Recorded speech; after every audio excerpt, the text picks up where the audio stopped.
And welcome back to Combat House once again. And today we're going to be working on a little bit of MMA, some Wing Chun, a little bit of kickboxing and whatnot, and some level changes from BJJ and wrestling and takedowns. Okay, so we're starting with a footwork drill, stepping through the cones, stepping forward, to the side. Now you see me, I'm going to work backwards here, going through the cones, to backward step, and then through the side again and back.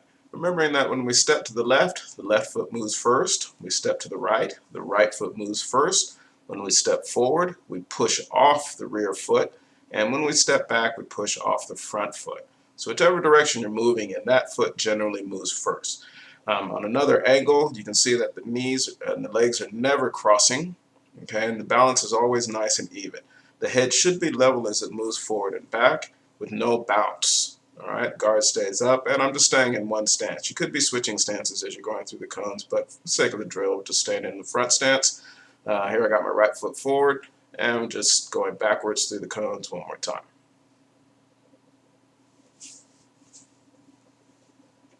Okay, all right, switching it up. All right, now we're throwing some punches at the end of those movements. So we step forward, to the side, and then forward. As we step forward, I like to punch on the jab or on the cross, so you're actually stepping into the shot. Okay? Making sure to stay covered with the hands at all times, keeping those feet nice and balanced, nice and even as we move in and move out. Okay. The punches can be any punches that you want here. I'm just throwing different combinations, mixing it up a little bit. Okay, I'm keeping it to a 3-strike combination, just so I can get through the cones pretty quick. For the sake of the drill, you could add up to however many punches you like here. Could be 5, uppercut, hook, jab, cross, hook, uppercut, whatever you like to do. Just trying to make sure that you're throwing it technically correct and balanced. Here it is on an angle again, stepping forward, got the right foot forward this time. You notice I step forward on the jab. I'm a big proponent of stepping into the jab rather than just throwing it and not actually moving the body. There you go. Nice and smooth. Coming through the cones, getting a nice good front stance, pivoting those hips, turning those heels, making sure you're punching straight down the center. Once in a while, I like to throw a counter hook, or a check hook as they call it in boxing. Good. Or you might lead off with the right cross. Never a bad idea every once in a while just to change things up. Okay, you notice there's no bobbing or head movement there. It's just the footwork, focusing on the steps and punches. Okay, here we go. A little bit of different footwork, cutting through on an angle. You could work this going forward and back again. You can add in punches and kicks here, which you'll see in a second. Switching stance as we go. Making sure your guard switches as you switch your stance. Okay, so now I'm just going to throw a few strikes as we're coming forward and back through that same kind of pattern. Slide to the right, fire, slide forward on an angle to the left, fire. You could be kicking off the front foot, rear foot. I'm just throwing a front kick and a jab cross hook, or 3 punches, whatever.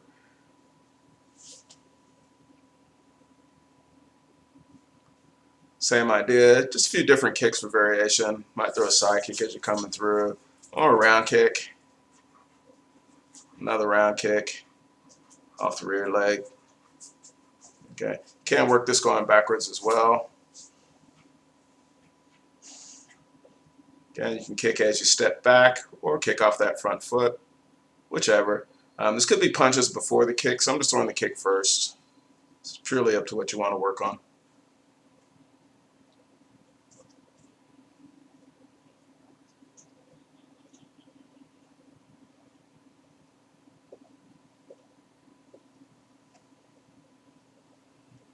Okay, now we're looking at the level change. So we're doing a shoot through single leg. This could be a duck under or a shot through for a single. Once you come up behind him, then we'd add in the takedown or whatever we're going to do once we get up behind him and we catch his back a little bit. Okay, I'm doing it on a forward angle so you can see how the legs switch. Now I'm going to turn my back. Again, dropping the knee, swinging down, changing level, and then shooting forward. Remember, change level first, not just drop straight down. This also saves your knee from smashing into the ground.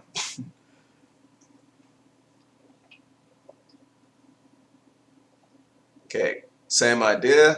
We're adding in a cut step here. So drop through and cut step. Drop through and cut step. Okay, I'm doing a cut step towards my back. You can do the cut step towards the front. Just for the sake of the drill, it just kind of works out easier if you just step towards your back. That way your switch is easy. Okay, going back the other way, same idea.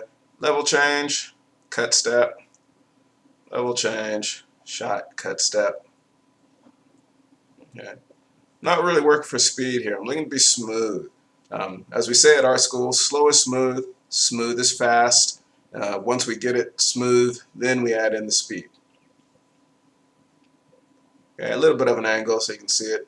And I'm going just a little bit faster now.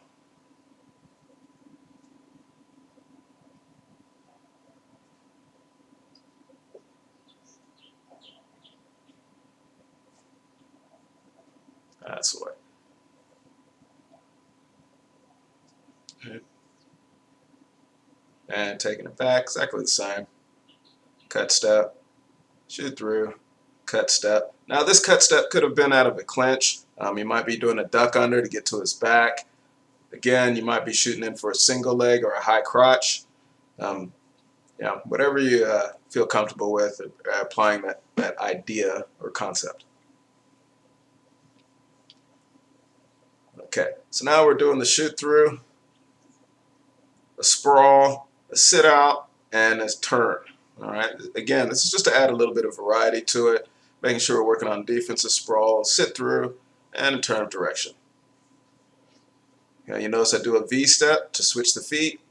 Before I go, there's a sit through and V step, step back, step forward, change legs, shoot through, sprawl, sit through, and swing it over.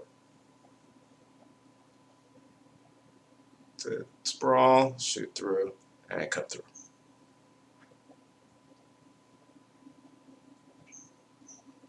So change level, shoot, sprawl, sit through, come up.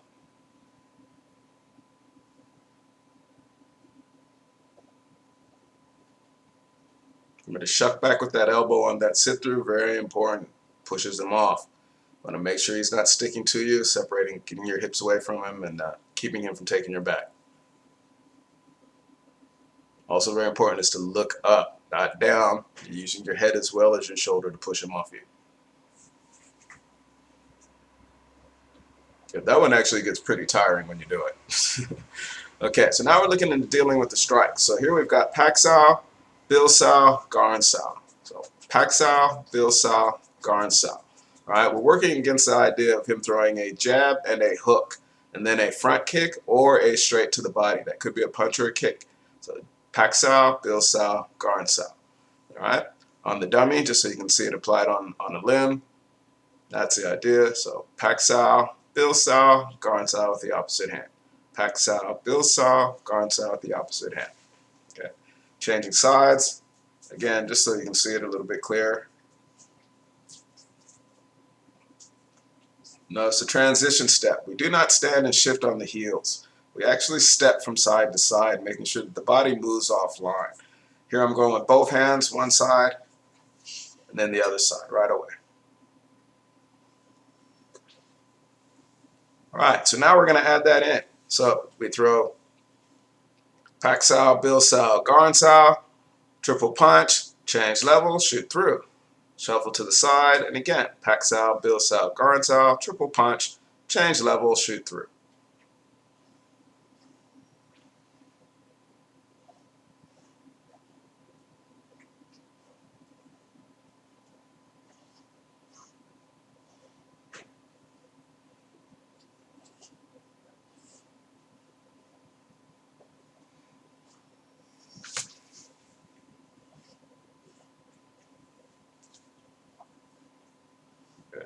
Okay, turning it backwards again so you can see the change in the weight and the shift of the weight side to side.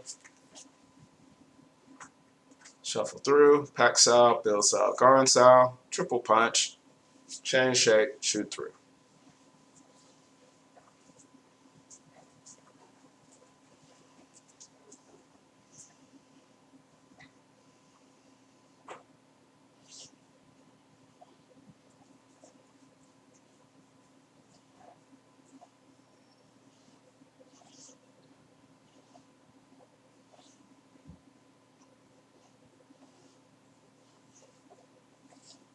All right, same drill. Just put it on an angle again so you can just kind of see it on an angle.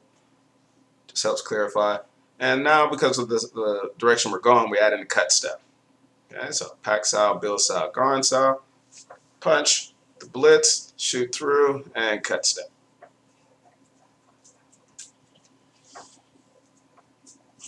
Jeet Kune Do, they like to call that roll punch a straight blast. In MMA, sometimes you'll hear them say blitz. I'm just going to blitz him with punches. It could be one punch, two punch, three punches. It's really a combination. And we're just throwing it to get his hands up, keep him busy. If you hit him, that's always good. But really, you're just trying to get his hands up so you can shoot down and take his leg or take his back. All right, so here's the takedown part. Once we get behind him, we want to hit him with a sacrifice throw. So the idea here is I'm using the bag. My hands are gripping the bag, but ideally that would be a body lock around his body, and I have him from the back. We shoot the leg through, drop the weight, bring him over, and step right into a side mount position. Hit him with some shots, throw an arm bar on him, and finish him there. Okay. So this is just a few different angles so you can kind of see it. Slow down, catch the arm, pin the head, swing the leg, and sit. And last one, a little bit quicker. And there it is. So I hope you enjoy it. Just let me know how you're going.